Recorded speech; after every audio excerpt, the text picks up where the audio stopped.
Flat Branch, I'm really lucky to be with Flat Branch. It's been 3 years, and we've grown from a smaller company headquartered in Columbia to a major player in Missouri and in most of the surrounding states.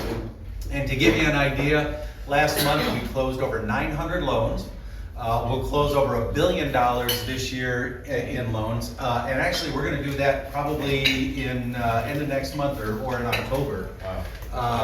One of the things we practice is exceeding expectations and making sure that we are relationship driven rather than transaction driven. Part of that is a ROW program that allows me with just a couple clicks to send milestone gifts. If somebody gets a contract on their first property, I can send them a gift.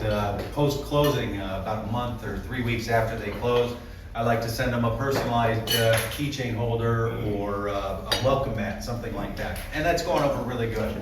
I've talked about community champions, and that's our way of giving, one way we give back for police, fire, teachers, EMTs, 911 operators. If you do that full time, you get a credit on your closing costs. Depending on the loan size, it's $450 or $900.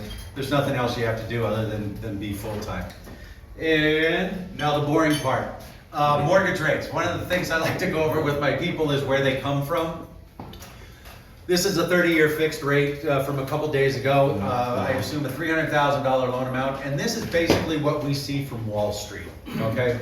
The 3.5% rate, you can see there's no discount or credit. That's called a par rate. If you want a lower monthly payment, which is the P&I over here, you can drop an eighth of a point to 3.375, and that will cost you $790. If you want a credit to help offset closing costs and prepaids, you can go up an eighth of a point, and for this loan amount, you get a $1,574 credit. And when people ask, is it worth it? There's an easy calculation. If you divide the amount of the credit by the difference in the monthly payment, which is $21 here, it works out to 75 months, or 3 years, or 6 years and 3 months. If you're gonna be in the house you think less than that, take the credit.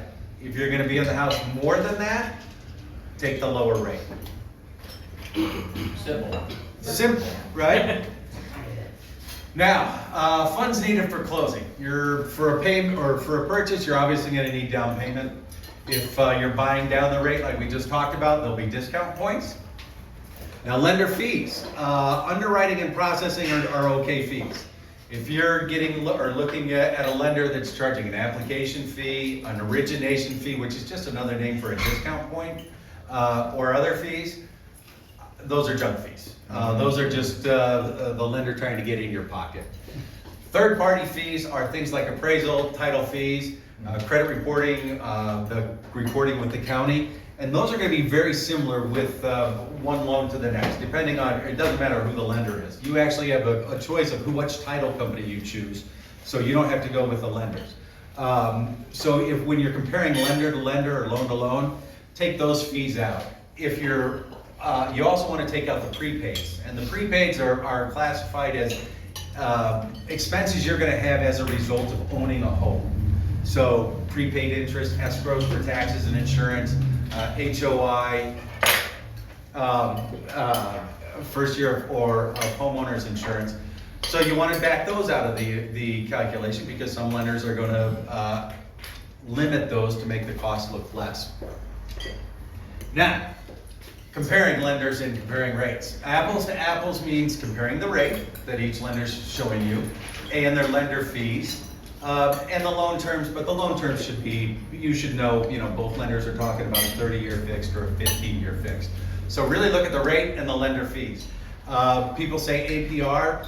The APR, or annual percentage rate, is technically classified as any fees that you're going to be charged within the first year of the loan.